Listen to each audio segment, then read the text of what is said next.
हमारी सभी YouTube family को बहुत बहुत जय जय श्री सीताराम। आज हम बात कर रहे हैं एक सदाबहार अभिनेता धर्मेंद्र जी के बारे में, जिनका एक गाना हमेशा दिल को छू जाता है और हर व्यक्ति उस गाने से कोरिलेट करता है। जो बीत गया है वो दौर ना आएगा, इस दिल में सिवा तेरे अब कोई और ना आएगा। मानो ये गाना आज ये कह रहा है कि भाई कि वो एक दौर था, अब वो चला गया, अब वो लौट कर नहीं आना।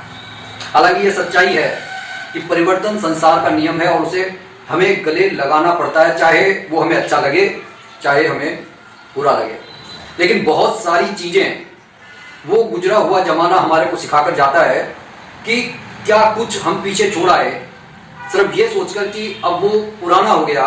लेकिन हकीकत ये है कि वो संस्कार, वो संस्कृति, वो परंपराएं आज भी उतनी ही आवश्यक हैं हमें अपने जीवन के लिए, अपने जीवन को सुखी और समृद्धशाली बनाने के लिए, जितना वो कभी थी। धर्मेंद्र जी एक ऐसे अभिनेता है जिनकी जब एक बार एक फिल्म देखी थी, शायद अब तो बहुत कम लोग हैं जो पूरी फिल्म देखते हैं, क्योंकि वो थोड़ी सी देखी, थोड़ी सी रीलें देखी और आगे बढ़ जाते हैं। लेकिन वो कालजयी फिल्म है आंखें, जिसमें उन्होंने एक देशभक्त सेनानी का जो है किरदार निभाया है। और आप अगर उस फिल्म को देखते हैं तो एक ऐसा अभिनेता, एक जिसकी मतलब एक ऐसा मस्कुलर मैन, जिसके चेहरे पर एक गुस्सा भी है, एक प्यार भी है, स्नेहित मुस्कान भी है, जो रोमांस भी जब करता है तो अपनी मर्यादा को नहीं भूलता। और कहने का यह अर्थ है कि उनके दौर के लोग उन जैसा बनना चाहते थे। और अगर आज भी कोई उनकी पुरानी तस्वीरों को देख ले, कोई उनकी पुरानी खिलखिलाहट को देख ले, वैसा बनना चाहते हैं। और ये बहुत कम होता है कि लोग किसी की तरह बनना चाहते हैं, और बनना तभी चाहते हैं जब उसके अंदर कुछ न कुछ क्वालिटी होती है। इतने बड़े अभिनेता का जो संघर्ष रहा इस सिनेमा जगत में, वो सभी को पता होगा। लेकिन हकीकत ये है, आज जानने की ये जरूरत है कि इतने शिखर पर पहुंचने के बाद भी, या ये कहना चाहिए कि जिस मुकाम को एक व्यक्ति पाना चाहता है वो उस मुकाम से कहीं बढ़कर थे, लेकिन उन्होंने कभी अपने उस आधार को नहीं छोड़ा, अपने उस ग्रामीण परिवेश को नहीं छोड़ा, जिसको छोड़कर वो यहाँ पर आए थे अभिनेता बनने के लिए। ऐसा कहा जाता है कि उन्होंने सुरैया की फिल्म, एक फिल्म थी, उसे 80 बार से ज्यादा देखा था, और तभी उनके मन में ये उम्मीद जागी कि वो उन्हें अभिनेता बनना है। ये और बात है कि उन्होंने उसके लिए बहुत संघर्ष किया। हालांकि उनके पिताजी उन्हें प्रोफेसर बनाना चाहते थे, लेकिन उनके जो संवाद हैं, क्योंकि देखिए एक अभिनेता वो नहीं होता जो कैमरे के सामने आए अपनी बात कहकर चला जाए। एक अभिनेता वो होता है जो अभिनय के दम पर उस किरदार को जीता है और उस किरदार को जिंदा कर देता है जिस किरदार को वह कर रहा है।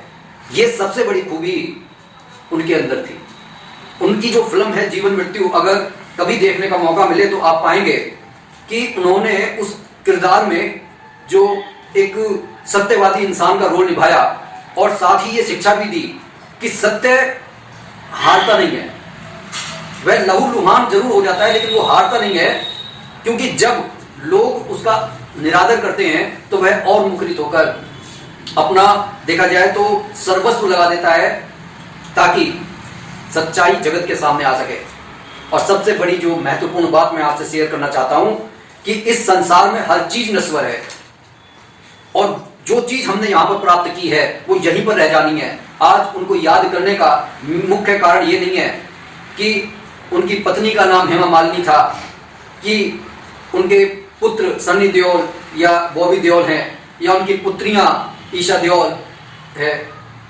उनका मुख्य कारण ये भी नहीं है कि उनके पास कितनी गाड़ियां थी या उनके पास महल था, अकूत संपत्ति थी। उनका महत्वपूर्ण जो बात है, जो संस्कारों में ढालने के लायक है, वो ये है कि उन्होंने मिट्टी से प्यार किया और अपने गांव से आने वालों की खूब आवभगत की। इवन अगर कोई व्यक्ति उनके पास कभी चला जाता तो उन्होंने कभी उसके साथ में, जैसे एक आदमी का ये होता है कि भाई अब मैं तो बड़ा आदमी हूं, गले नहीं लगूंगा। राजपाल यादव जी को उन्होंने गले लगाया और ये कहा कि तुम मेरे पुत्र हो। उत्तम कुमार जो इस मतलब ठीक है, उनकी अपने एक अलग वो फिल्में बनाते हैं, लेकिन वो उनसे मिले तो इतने उन्होंने उन्हें आशीर्वाद दिया। उत्तम कुमार ने सर रखकर उनको प्रणाम किया। तो ये सब क्या है? एक वह जानते हैं कि जवानी उन्होंने खूब जी ली और बुढ़ापा आशीर्वाद देने के लिए वो उन्होंने दिया। और साथ ही अंत में मैं सिर्फ इतना कहना चाहूंगा कि ये जीवन जो नश्वर है, अंत में उस परम पिता से मिलना आवश्यक है, और वो तभी संभव है जब हम इस माया जगत से बाहर निकल जाते हैं। हमारे को एक बात हमेशा याद रखनी चाहिए, एक चुंबक हमेशा एक छोटी सी सुई को अपनी तरफ खींच लेती है, लेकिन अगर उस सुई के ऊपर किसी पत्थर को रख दिया जाए तो वह सुई वहां पर मतलब उसका दिशा तो चुंबक की तरफ रहेगी, लेकिन वो वहां तक जा नहीं पाएगी, क्योंकि वो जो माया के बंधन है वो उसको दबाए हुए है।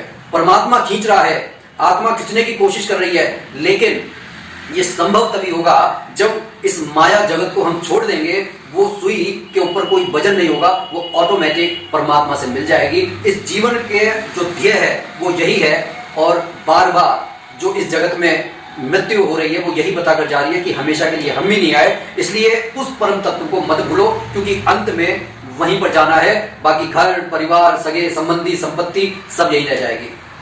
तो कैसी लगी ये वीडियो कमेंट करके जरूर बताइएगा। बोलिए जय जय श्री सीताराम।